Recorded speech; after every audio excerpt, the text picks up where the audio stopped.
ভুতুরে ভোটার খুঁজতে মাঠে তৃণমূল, ভুয়ো ভোটার খুঁজতে বিধাননগরে কর্মী সভা তৃণমূলের। বিধাননগর পুরসভার 10টি ওয়ার্ডের তৃণমূল কর্মীদের নিয়ে কর্মী সভা। দমকল মন্ত্রী সুজিত বসুর নেতৃত্বে কর্মী সভা। কর্মী সভায় ছিলেন বিধাননগরের mayor Krishna Chakraborty, deputy mayor Anita Mondal সহ কাউন্সিলররা। ভুতুরে ভোটার খুঁজতে মাঠে তৃণমূল, দমকল মন্ত্রী সুজিত বসুর নেতৃত্বে কর্মী সভা। বিধাননগরের তৃণমূল কাউন্সিলর ও কর্মীদের নিয়ে সভা। কর্মী সভায় ছিলেন বিধাননগরের মেয়র কৃষ্ণা চক্রবর্তী।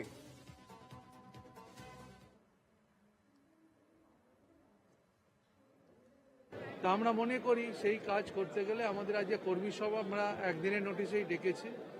আজকে 116 বিধাননগর বিধানসভা, এছাড়া এরপরে বসিরহাটেও আমি মিটিং করব এবং সবাইকেই একটা কথা বলবো, দল যেভাবে দায়িত্ব দিয়েছে ভোটার লিস্টটা ভালো করে স্ক্রুটিনি করতে হবে, বাড়ি বাড়ি যেতে হবে কর্মীদের।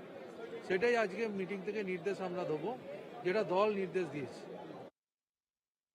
আমরা কর্মী, আমাদের ভোটার লিস্টটাই হচ্ছে প্রথম কাজ নির্বাচনের জন্য।